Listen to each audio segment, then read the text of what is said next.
பக்தி ஒளி நேயர்களுக்கு வணக்கம். ராஜகுரு ஜோடாலயத்திலிருந்து ராஜேஷ்குமார். இன்னைக்கு நம்ம பார்க்கக்கூடிய அமைப்பு என்னன்னு கேட்டீங்கன்னா, தாந்திரிக முறையாக குலதெய்வம் அனுகிரகத்துடன் நம்ம வீட்டுக்குள்ள வர்றதுக்கு என்ன வழிமுறை இருக்கிறது சார்? இருந்தா தெரிஞ்சா சொல்லுங்க சார் அப்படின்னு நீங்க சொல்றீங்களா, கேட்குறீங்களா? இதோ உங்களுக்காகவே குலதெய்வம் அனுகிரகம் அனைவருக்குமே சாத்தியக்கூறு அமையுமானா நிச்சயம் அமையும். ஏன் அப்படின்னு கேட்டீங்கன்னா, வம்சம் வாழடி வாழையாக குலதெய்வம் அனுகிரகம் இருந்தால் மட்டும்தான் நமக்கு பார்த்தீங்கன்னா அடுத்த கட்டத்துக்கு நம்ம பயணிக்க முடியும். குலதெய்வ அனுகிரகம் நமக்கு குறைவாக இருந்தால் அடுத்த கட்டத்துக்கு நம்ம நகர்த்துறதே பெரிய பாரமாக இருக்கும் அப்படின்னு சொல்லி வச்சிருக்காங்க. என்ன சார், நான் என்னுடைய முயற்சியால நான் பார்த்தீங்கன்னா ஒரு கட்டத்தை தாண்டி மறு கட்டத்துக்கு போக போறேன். இது எப்படி சார் குலதெய்வத்துக்கும் எனக்கு எப்படி சார் அப்படின்னா, நீங்க என்னதான் முயற்சிகள் எடுத்து ஒவ்வொரு விஷயமா நீங்க சென்றாலும் குலதெய்வம் அனுகிரகம், குலதெய்வம்னா என்ன அப்படின்னா நம்மளுடைய முன்னோர்கள் தான். முன்னோர்களுடைய வாசம் செய்யக்கூடிய இடத்துல தான் அந்த இடம் நமக்கு ஒரு மிகப்பெரிய ஒரு அற்புதத்தை காட்டக்கூடிய சூழ்நிலை இருக்கும். சரி, குலதெய்வம் தெய்வங்கள் தெரிந்தவங்கள் நான் சொல்லக்கூடிய பரிகாரம் ஈஸியா போயிடும். குலதெய்வம் தெரியாதவங்களுக்கு அப்படின்னு ஒன்று இருக்கா, அதெல்லாம் ரெண்டு விதமாக நான் பிரிச்சு சொல்ல போறேன். குலதெய்வம் தெய்வங்கள் தெரிஞ்சவங்களுக்கு உங்க குலதெய்வத்துல எந்த மாதம் சிறந்த மாதமாக திருவிழாக கொண்டாட முடியும் அப்படின்னா, சில கோயில்கள் உதாரணத்துக்கு சொல்றேன், கருப்பர் கோயில்னு வச்சுக்கோங்க. கருப்பருக்கு பிடித்தமான மாதங்கள் எது? மாசி மாதம்.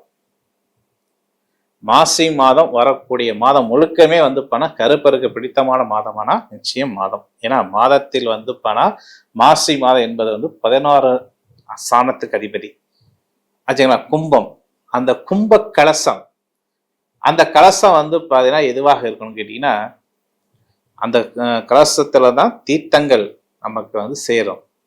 புனிதமான விஷயங்கள் அந்த கலசத்துக்குள்ளதான் போய் சேரும். அதனால்தான் அந்த மாசி மாசம் சொல்லக்கூடிய மாதங்கள் கருப்பருக்கு பிடித்தமான மாதம். சரி, சில இடத்துல பங்குனி மாதம். பங்குனி மாதம் யாருக்கு விசேஷமான மாதம்னா அம்பாளுகளுக்கு விசேஷமான மாதம். அடுத்தது ஐயனார், அவருக்குண்டான மாதம் ஆவணி மாதம். முனீஸ்வரன் மாதத்தில் என்ன மாதம் அப்படின்னு கேட்டீங்கன்னா அதே மாசி மாதம் தான். இப்ப இந்த மாதத்துக்கு எல்லாத்துக்குமே பாத்தீங்கன்னா தொடர்புகள் உண்டு. அந்த தொடர்புகள் ரீதியாக நமக்கு பரிகாரத்தை மேற்கொள்ளலாம். இப்ப கருப்பசாமி குலதெய்வமா இருக்கக்கூடிய நபர்கள் இந்த மாசி மாசத்திலிருந்து 30 மாதங்கள் வரைக்கும் மாசம் முழுக்க நீங்க அந்த பரிகாரம் செய்யணும்னா கிடையவே கிடையாது. 1ஆம் தேதியிலிருந்து 8ஆம் தேதிக்குள்ள, 8ஆம் தேதியிலிருந்து இப்படி நாட்களை நகர்த்தி எடுத்துக்கிற வேண்டியது. அதுல நீங்க செய்யக்கூடிய விஷயம் என்ன அப்படின்னு கேட்டீங்கன்னா, அதிர்ஷ்டமான விஷயங்கள் சொல்லக்கூடியது 8 மூலிகை சார்ந்த பொருள்கள். இந்த 8 மூலிகை கலந்த பொருள்கள் என்ன அப்படின்னா, முதல் பொருள் உங்களுடைய ஜாதக ரீதியில் ஒரு ஜாதக நபர்கிட்ட போய், அது ஜாதகம் சம்பந்தப்பட்ட ஜோசிகிட்ட போய் உங்க ஜாதகத்தை காட்ட போகும்போது அவர் என்ன திசை, என்ன புத்தி, தசைக்கு உண்டான மூலிகை, புத்திக்கு உண்டான மூலிகை. அதே மாதிரி தொழில் மூலமாக நீங்க அவர்கிட்ட கேட்குறீங்களா, அப்போ அந்த 10ஆம் பாவத்துக்கு உண்டான மூலிகை. இதெல்லாம் ஜாதக ரீதியாக மூலிகை சம்பந்தமானது நம்ம ஏத்துக்கலாம். ஆனா பொதுவாகவே இறைவனுக்குன்னு படைத்த மூலிகைகள் சில வகை உண்டு. அதுல 5 மரங்கள் இருக்கு. அந்த 5 மரங்கள் என்ன மரம் அப்படின்னா, வேப்ப மரம், அத்தி மரம், வேம்பு, அத்தி, பலா, மாம்பழம், அரச மரம்,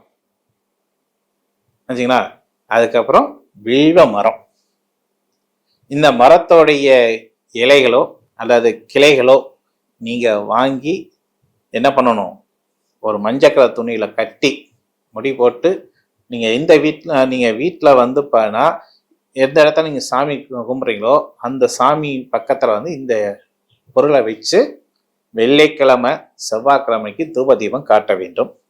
இது நம்பர் 1. 2ஆவதாக 27 எலுமிச்சை பழமும் வாங்கி விதையை மட்டும் நீக்கி சாறை வந்து நல்லா புழிஞ்சு அதுக்குள்ள வந்து பார்த்தீங்கன்னா என்ன பண்ணணும், பன்னீர் ஊற்றணும். அந்த பன்னீரில் வந்து பார்த்தீங்கன்னா பஞ்ச காவியம் சொல்லக்கூடிய காவியத்தையும் அதில் கலக்கணும். கலந்து அருகம்புல் மூலமாக அருகம்புல், வேப்ப இலை, அதுக்கப்புறம் மா இலை, அத்தி இலை, அரச இலை, இந்த இலைகளை வந்து பார்த்தீங்கன்னா வச்சு நல்லா 4 பக்கமும் வீட்டை தெளிச்சு விடணும். 8 திசைகளையும். இந்த 8 திசைகளுக்கும் அந்த வந்து தீர்த்தத்தை தெளிச்சிட்டு அதுக்கப்புறம் நீங்க என்ன பண்ணணும் அப்படின்னா ஒரு குறிப்பிட்ட நாட்கள் மட்டும் உப்பு, காரம், புளிப்பு, உப்பு, காரம், புளிப்பு, அதுக்கப்புறம் வந்து பார்த்தீங்கன்னா இந்த 5 சுவை உள்ள விஷயங்களை வந்து பார்த்தீங்கன்னா குறைச்சிக்க வேண்டும். உப்பா அதிகமாக உப்பு சேர்க்கக்கூடிய நபர்களா நீங்க அப்படின்னா உப்பை வந்து குறைச்சு பயனிட வேண்டும். புளிப்பு எனக்கு ரொம்ப பிடிக்கும் அப்படின்னு நினைக்கிறீங்களா, புளிப்பை குறைச்சிக்க வேண்டும். காரம் எனக்கு ரொம்ப பிடிக்கும் அப்படின்னா காரத்தை குறைத்து கொள்ள வேண்டும். கசப்பு எனக்கு ரொம்ப இருக்கு பிடிக்கும் அப்படின்னா, யாருக்கும் வந்து கசப்பு ரொம்ப பிடிக்காது, சில பேருக்கு கசப்பு பிடிக்கும். அப்போ அந்த கசப்பு இது எல்லாமே வந்து பார்த்தீங்கன்னா சுவையில 5 வகையான சுவைகள். ஆனால் அதிகமாக நம்ம சேர்த்தக்கூடிய சுவை 3 சுவை. என்ன சுவை? உப்பு, காரம், புளிப்பு.